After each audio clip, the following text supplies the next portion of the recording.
If you create content to promote your business and you're not using AI to help, you're missing out on the biggest productivity hack in a generation. However, you have to be very careful because AI can present you with things as facts that are not actually true. And I found this out when I was writing this article, and I'm going to tell you about it.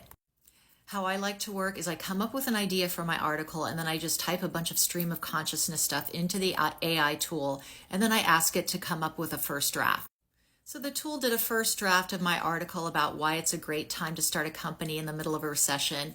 And it cited this Harvard Business Review study with some very specific figures, like companies founded during recessions were 31% more capital efficient.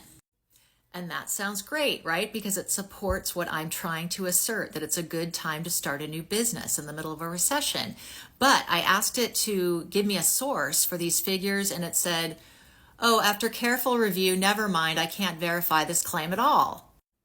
Now, people who use AI tools a lot are aware that this happens. In fact, there's even a term for it. It's called hallucinations.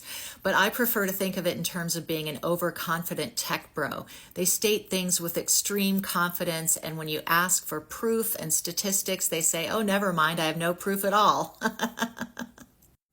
The AI draft also cited another study that claimed that half of Fortune 500 companies were started during a recession or bear market. And when I asked it to provide a source for that, it couldn't verify that either.